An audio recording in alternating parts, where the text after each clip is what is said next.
Je viens de te livrer un nouveau message de l'Éternel.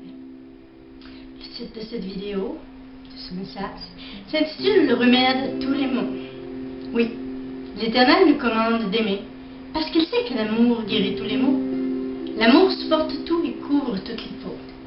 Il est écrit dans Proverbe 10-12, « La haine excite les querelles, mais l'amour couvre toutes les fautes. » Le même écrit dans 1 Corinthiens 13-4-7, l'amour est patient, l'amour est serviable, il n'est pas envieux.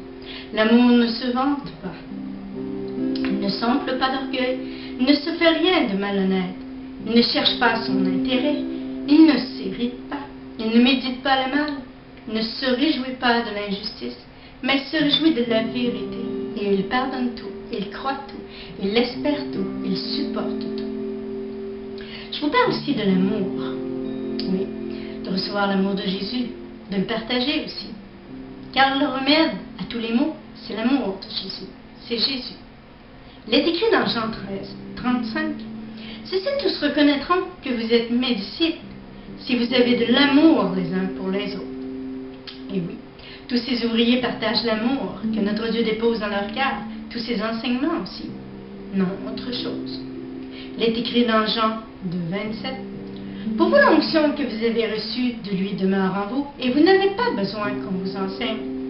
Mais comme son onction vous enseigne toutes choses, qu'elle est véritable et qu'elle n'est pas un mensonge, demeurez en lui comme elle vous l'a enseigné. » Pourquoi autant de problèmes et pas de solutions, disent les hommes?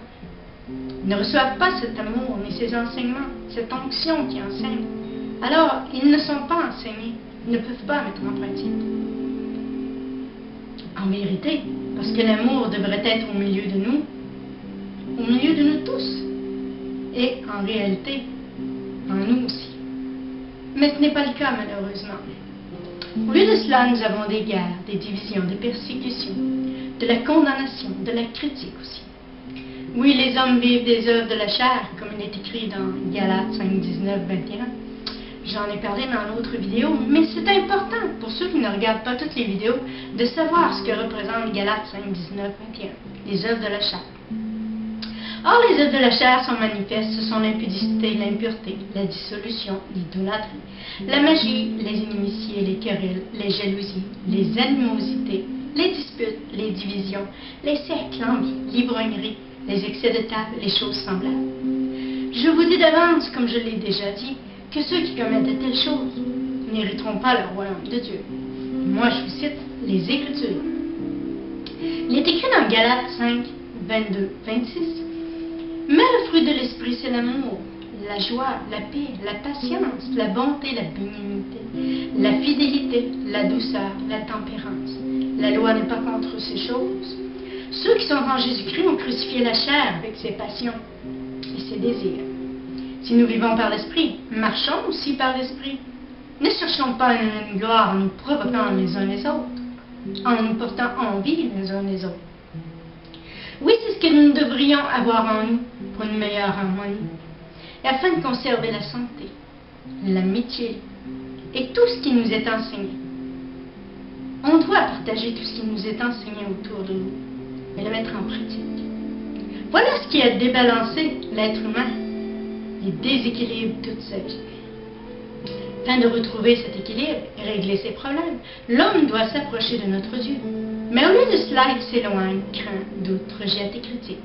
Ce n'est pas la faute de l'Éternel si tout va mal, mais bien la faute de l'homme, honnêtement. Parce qu'il est écrit dans Marc 12, 30, 31, « Tu aimeras le Seigneur ton Dieu de tout ton cœur, de toute ton âme, de toute ta pensée et de toute ta force. Voici le second. Tu aimeras ton prochain comme toi-même. Il n'y a pas d'autre commandement plus grand que celui-là. » Il est écrit aussi dans 1 Corinthiens 13, 1. « Si je n'ai pas l'amour, je suis du bronze qui résonne, une cymbale qui retentit. Les hommes veulent vivre comme ils le désirent, et l'Éternel les laisse libres. Mais il est écrit dans Matthieu 5, 18, « En vérité, je vous le dis, jusqu'à ce que le ciel et la terre passent, pas un seul iota, pas un seul trait de la lettre de la loi ne passera, jusqu'à ce que tout soit arrivé. » Et oui, jusqu'à ce que tout soit accompli, et rien de ce qui est écrit dans la parole disparaîtra. Pour ceux qui connaissent la Bible, ils n'ont pas d'excuse. Ils doivent s'aimer les uns les autres. Mais pour ceux qui ne connaissent pas la Bible, ils doivent être enseignés afin d'aimer comme Jésus nous aime, selon ce que Jésus nous a appris, non autrement. Combien mettent en pratique ces enseignements? Oui. Ne me parlez pas de pratiquants ou de non-pratiquants, de croyants ou non-croyants. Ce sont les termes des hommes. Celui qui agit et parle comme Jésus, qui met en pratique ses enseignements, c'est celui-là qui est un vrai pratiquant. Il pratique les enseignements de Jésus. Il met en pratique ce qu'il a appris dans sa vie. L'Éternel nous a dit d'aimer, de prier pour tous les hommes et en tout temps. Il est écrit dans Luc 21, 36. Veillez donc et priez en tout temps, afin que vous ayez la force d'échapper à toutes ces choses qui arriveront et de paraître debout devant le Fils de l'homme. Dans Éphésiens 6, 18, il est écrit: faites en tout temps par l'Esprit toutes sortes de prières, de supplications. Veillez à cela avec une entière persévérance et priez pour tous les saints. Oh, attention! Prier pour tous les saints, ce n'est pas ceux qui sont morts, mais ceux qui sont vivants et qui servent l'Éternel au jour le jour. Ceux qui ont un ministère à accomplir sur terre, ceux qui acceptent leur mission, ont besoin de prière pour aller jusqu'au bout, pour vous aider à passer au travers aussi. Pas de faire le contraire, de rendre le mal pour le mal, mais d'aimer, de prier. Aimer comme il nous a aimés. Malheureusement, aujourd'hui, on appelle le bien mal, et le mal bien. C'est quoi le problème? Personne ne sait que ce qui est bien est bien et ce qui est mal reste mal aux yeux de notre Dieu. Tout ce qui est tabou ne devrait pas l'être, et tout ce qui devrait être tabou est étalé au grand jour. Pourquoi?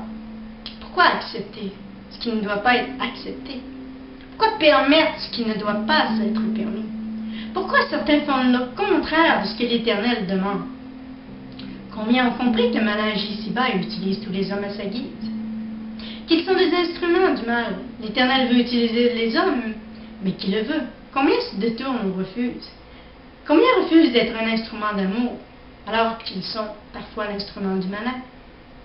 S'il y avait des démons du temps de Jésus, sont-ils disparus? Non, ils sont toujours en action. Et ce ne sont pas vos chers disparus qui vous aident, non, mais les démons sous la gérance de Satan, qui se déguisent en anges de lumière, et c'est écrit aussi dans la Bible. En vérité, combien on pousse les forces du mal, et en réalité, combien on pousse la force de l'amour. Si vous liriez la Bible, toutes ces choses vous seraient enseignées. Certains agissent pour Jésus et d'autres pour le malin. Il est écrit dans Matthieu 25, 40 et 45.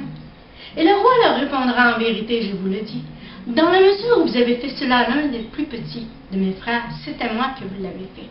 Alors il leur répondra en vérité, je vous le dis, dans la mesure où vous n'avez pas fait cela, l'un de ces plus petits, c'était moi que vous ne l'avez pas fait. Certains se demandent pourquoi telle ou telle chose arrive. Pourquoi tant de malheur? Parce que les hommes ne veulent pas aimer. Ils ne veulent pas obéir, et tout comme Satan ne le voulait pas non plus. Ils désobéissent, ils fuient et rejettent les commandements de l'Éternel. Oui, l'Éternel nous dit d'aimer et pas de haïr. Il nous dit aussi de vivre de la vérité, pas du mensonge. Et nous allons toujours à l'encontre de sa volonté. Nous faisons toujours le contraire, nous avons toujours besoin d'enseignement.